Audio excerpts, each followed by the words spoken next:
Bavandimwe muri Kristu ni muhumure. Dore amasomo twegereza Imana kuri iki cyumweru cya 23 tariki 6 Nzeri 2020. Isomo rya mbere ryo mu gitabo cy'umuhanuzi Ezekiyeli umutwe wa 33 umurongo wa 7 kugeza ku wa 9. Uhoraho ambwirira ijambo ati: nawe rero mwana w'umuntu, nagushyiriyeho kuburira umuryango wa Isiraheli. Igihe uzaba wumvise ijambo rivuye mu kanwa kanjye, ujye ubaburira mu kigwi cyanjye. Ndamutse mbwiye umugome nti: wa mugome we, ugiye gupfa, naho we ntumubure ngo ahindure imyifatire ye, uwo mugome azapfa azize ikosa rye, kandi niyo nzaryoza amaraso ye. Ariko nuramuka umuburiye ntazibukire imyifatire ye mibi ngo ahinduke, uwo mugome azapfa azize icyaha cye, naho wowe uzaba ukijije ubugingo bwawe. Iryo ni ijambo ry'Imana. Zaburi ni ya 95. Isomo rya kabiri ni ryo mwari Paulo mutagatifu yandikiye Abanyaroma umutwe wa 13 umurongo wa 8 kugeza ku wa 10. Bavandimwe, ntihakagire uwo muba mu mwenda atari uwo gukundana, kuko ukunda undi aba yujuje amategeko. Kuko kuvuga ngo ntuzasambane, ntuzice, ntuzibe, ntuzararikire ikibi, kimwe n'andi mategeko yose akubiye muri iri jambo ngo uzakunde mugenzi wawe nkawe ubwawe. Ukunda ntiyagirira mugenzi we nabi. Urukundo rero nirwo rubumbye amategeko. Iryo ni ijambo ry'Imana. Ivanjili yanditswe na Matayo umutwe wa 18 umurongo wa 15 kugeza ku wa 20. Amagambo mu Ivanjili ntagatifu uko yanditswe na Matayo. Muri icyo gihe Yesu abwira abigishwa be ati: umuvandimwe wawe naramuka acumuye, umusange maze umuhane mwiherereye. Nakumva uzaba ukijije uwo muvandimwe.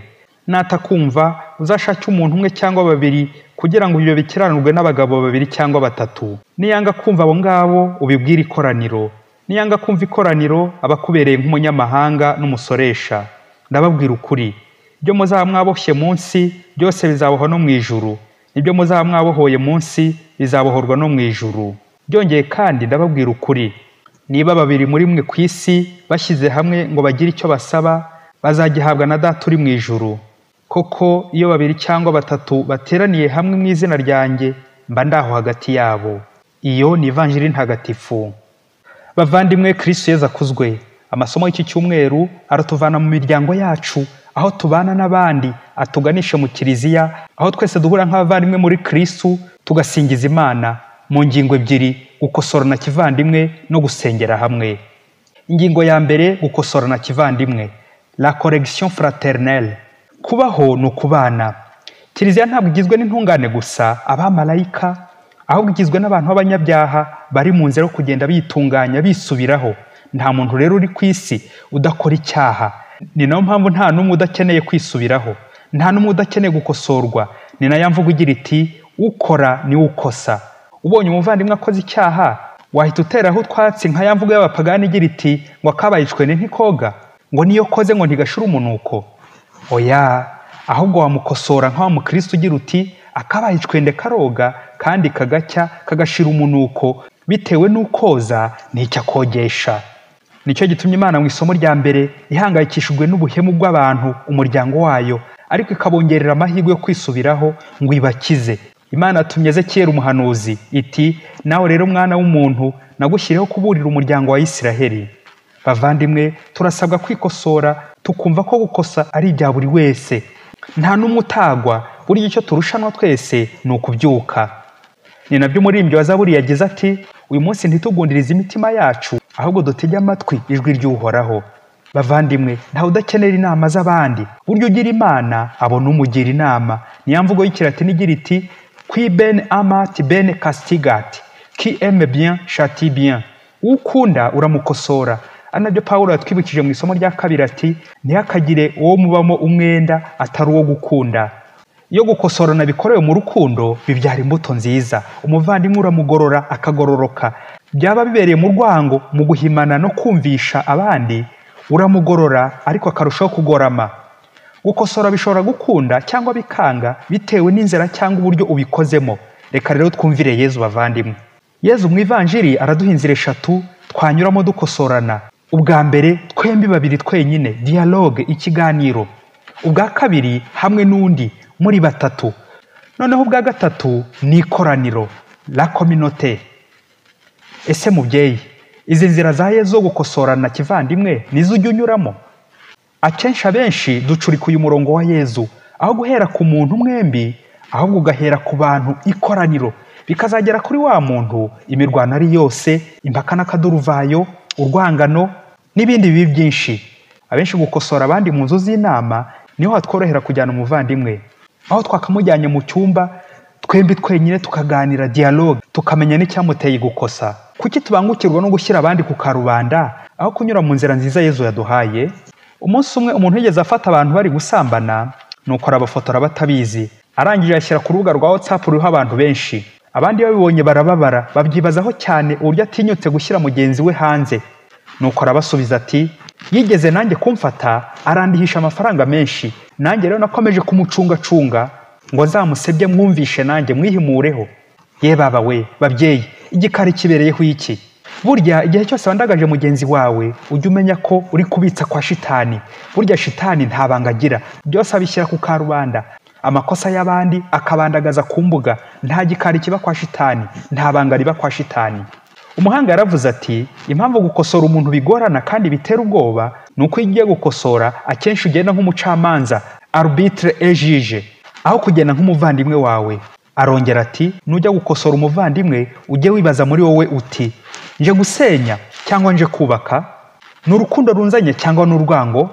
Wasanga ari ukubaka bikuzanye, ugasengera amagambo uzakoresha. Iyo umugeze imbere uramuhumuriza uti, je suis avec toi, je ne suis pas ton juge mais ton frère. Turi kumwe muvandimwe, ntago n'umucamanza ahubwo umuvandimwe. Warangiza ukamuganiriza neza nk'umuvandimwe koko, ukabikora mu ibanga, mu gikari. Nta kabuza ubwo buryo bwose bwo kumugoragoza Nyagasani azagufasha, mwembi abafashe. Ingingo ya kabiri, gusengera hamwe, gusengana n'abandi, la prière communautaire. Yo gukosorana kivandimwe bitagenze neza, usanga shitani yabiciyemo igikuba iti, aho babiri cyangwa batatu bateraniye barwana basebanya, mba ndi hagati yabo. Naho ku bana b'Imana bakosorana kivandimwe mu rukundo, Yezu yagize ati, ndababwira ukuri, niba babiri muri mwe ku isi bashyize hamwe ngo bagire icyo basaba, bazagihabwa na Data uri mu ijuru. Koko rero iyo babiri cyangwa batatu bateraniye hamwe mu izina ryanjye, mba ndaho hagati yabo. Amen. Bavandimwe, ahari urukundo n'umubano Imana ibihari. Umunsi umwe umugabo w'umukristo yigeze aza kwa padiri, aramubwira ati, padiri rero narinje kugusezeraho, sinzongera gusubira mu kiliziya gusenga kubera impamvu eshatu. Impamvu ya mbere, hari umubyeyi njya mbona uzindukira mu kiliziya ariko ajya aha abakobwa benshi imiti yo gukuramo inda ivanze n'inzaratsi ngo abasore bazabakunde, yarangiza akaza kundeba ngo tujyane gusenga. Impamvu ya kabiri, hari umukobwa njya mbona muri korari ku manywa yarangiza kuririmba nijoro akarara mu tubyiniriro hamwe n'indaya, bwacya akaza kureba bashiki banjye n'umugore wanjye ngo baze mu kiliziya gusengana. Impamvu ya gatatu, hari umugabo ujya usoma ijambo ry'Imana mu kiliziya yashenye urugo rwa mukuru wanjye, nyina niwe waroze murumuna wanjye n'abandi benshi yishe, barangiza bakicara ku ntebe z'imbere mu kiliziya. Ibyo bikambabaza. Padiri aramusubiza ati, mbere yo gusezera mu kiliziya banza wumve ubu buhamya. Umunsi umwe umubyeyi yari afite umwana wamunaniye, uhora umusuzugura cyane. Noneho umunsi umwe yiyemeza kumuraza hanze, ntiyanamugaburira. Nuko nijoro wa mwana aryamye hanze, inyamaswa imwirukankaho, ariruka agwa mu giti aravunika. Umubyeyi yumvise umwana ari gutaka, arabyuka ajya kumureba, asanga yakomeretse bikabije. Nuko muri icyo gicuku ahita amujyana kwa muganga. Ariko kubera umujinya umubyeyi yari agifitiye uwo mwana, amugejeje kwa muganga amusunikira mu isuzumiro ngo muganga yirwarize. Uwo mubyeyi wari isohokera ajya kuzerera. Muganga yabaza umwana uburwayi afite, umwana ntiyari agishoboye kuvuga, ahubwo agataka cyane. Nuko wa mubyeyi hashize igihe kirekire ari hanze, n'imbeho yo mu ijoro iri kumunobagura, haza kugwa imvura y'amahindu. Noneho abona atagishoboye kwihangana, nuko aragaruka ari kunyagirwa, yinginga muganga ngo amubabarire amwugamishe akanya gato. Nuko muganga aramusubiza ati, kare kose se kuki utagumanye n'umwana wawe ngo umusuzumishe ko atakiri kuvuga, umbwire uburwayi bwe? Nuko wa mugabo atangira gusuzumisha wa mwana we.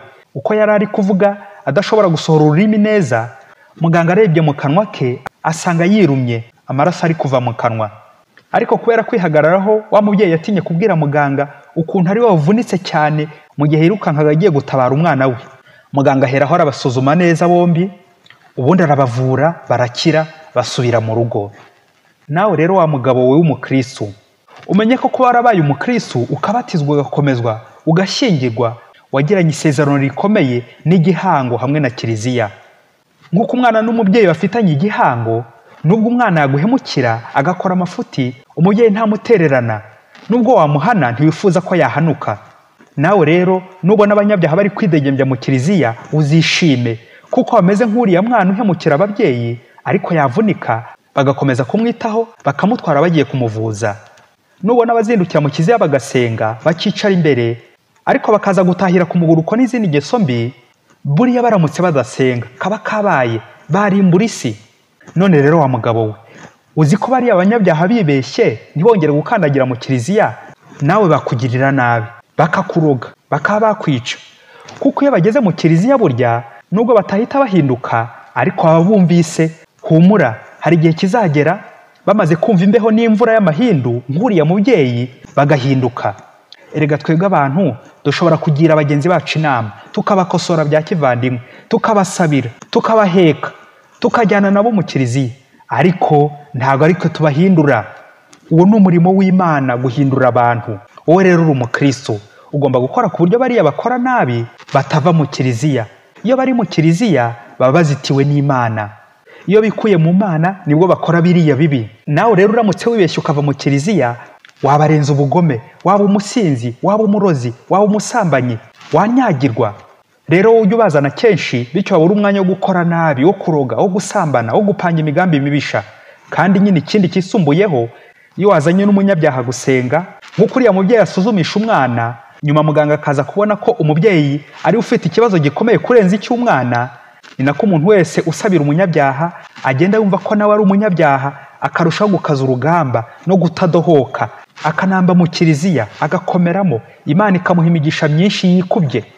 Abari mu kiliziya, abashyize hamwe, bose abaje gusenga bagakira bakamererwa neza. Wa mugabo asubiza padiri ati, nisubiyeho sinkigiye, inama zose umpaye nzazubahiriza, hehe no kuzongera kwivumbura, ahubwo uhora unsabira nkomere kandi nkomeze abandi. Nuko padiri aramubwira ati, gusenga wenyine bifatanya no gusengera hamwe n'abandi bituma tutirara, bityo tugahora twumva ko twese twunze ubumwe muri kiliziya nk'abantu b'abanyabyaha bari ku isi. Twese dukeneye impuhwe z'Imana. Erega Imana ntidukundira ko turi beza, ahubwo tuba beza kuko Imana idukunda. Amen. Padiri Masumbuko Ladislas wa Diyoseze ya Cyangugu.